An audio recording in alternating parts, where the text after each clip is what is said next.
Guys, നമ്മളൊരു ടോപ്പിക്കിനെ പറ്റി ഇപ്പോൾ സംസാരിക്കുമ്പോൾ അതിനെപ്പറ്റി റിസർച്ച് ചെയ്യാറുണ്ട്, അല്ലെങ്കിൽ മറ്റുള്ളവർ അതേപ്പറ്റി എന്താ പറയുന്നതെന്നൊക്കെ അറിഞ്ഞിട്ടാണല്ലോ നമ്മളൊരു ടോപ്പിക്കിനെ പറ്റി സംസാരിക്കുന്നത്. ഓക്കെ, അപ്പം ഞാനും അങ്ങനെ കുറച്ച് വീഡിയോസ് കണ്ടപ്പോൾ കൂടുതലും വിമൻ സംസാരിക്കുന്നത് അവരുടെ മാത്രം പ്രയോറിറ്റി അല്ലെങ്കിൽ അവരുടെ ഫ്രീഡം, അവരുടെ റൈറ്റ്സിനെ പറ്റിയാണ്. പക്ഷേ അത് ഒരു പരിധിയോളം ശരിയല്ലല്ലോ. നമ്മൾ always talking about the women right is not right, I think, right? So actually, you know what, nowadays men are mostly on a silent survival mode.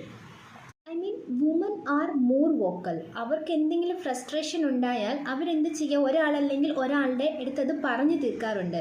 As compare to men, അവർ അങ്ങനെ പെട്ടെന്ന് പൊട്ടിത്തെറിച്ച് ദേഷ്യം പ്രകടിപ്പിക്കാറില്ല. അവർ അങ്ങനെ ചെയ്യുന്നില്ല എന്ന് വെച്ചിട്ട് അവർ സ്ട്രഗിൾ ചെയ്യുന്നില്ല എന്നല്ലല്ലോ അതിൻ്റെ അർത്ഥം. അവരും വർക്ക് പ്രഷറുണ്ട്, അവർക്കും ഫൈനാൻഷ്യൽ റെസ്പോൺസിബിലിറ്റീസ് ഉണ്ട്, അതേപ്പറ്റിയുള്ള ടെൻഷനുണ്ട്. പിന്നെ വീട്ടിൽ നടക്കുന്ന വൈഫ്, അമ്മ അല്ലെങ്കിൽ കുട്ടികളുമായിട്ടുള്ള പ്രശ്നങ്ങളിൽ അവർ ഇൻവോൾവ് അത്രയും ആകുന്നില്ല എന്നുണ്ടെങ്കിലും അവർ വിചാരിക്കുന്നത് ഞങ്ങൾക്ക് ഈ ഉള്ള പ്രശ്നങ്ങൾ ഇതിപ്പോൾ ഓഫീസിലായാലും വീട്ടിലായാലും തന്നെ ഹാൻഡിൽ ചെയ്യാൻ പറ്റുമെന്നാണ്. ഒരു പരിധി കഴിഞ്ഞാൽ അവരാരുടെ അടുത്ത് ഹെൽപ്പും ചോദിക്കാറില്ല. എന്നാൽ ഇത്രയും പോലും പറയാറില്ല ഞാനും മടുത്തു എന്ന് പോലും. I am also tired too എന്ന് പോലും അവർ പറയാറില്ല.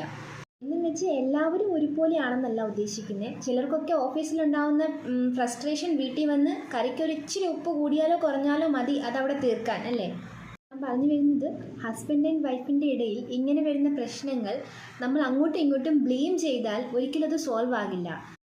On the mutual growth rather than the fault. I mean, ഒരു മാരീഡ് ലൈഫിൽ ഹസ്ബൻഡ് വൈഫ് എന്ന് പറയുന്നത് ഒരു ടീമിലെ പ്ലെയേഴ്സാണ്, സെയിം ടീമിലെ പ്ലെയേഴ്സാണ്. അവരെ ഒരുമിച്ച് അവർക്ക് പെർഫോം ചെയ്തേ പറ്റുള്ളൂ. അവർ രണ്ടുപേരും മിസ്റ്റേക്സ് ചെയ്യും, രണ്ടുപേർക്കും ഒരുമിച്ച് അറിഞ്ഞത് തിരുത്താനും സാധിക്കണം. അപ്പോൾ rather than saying you did this, try to understand the situation.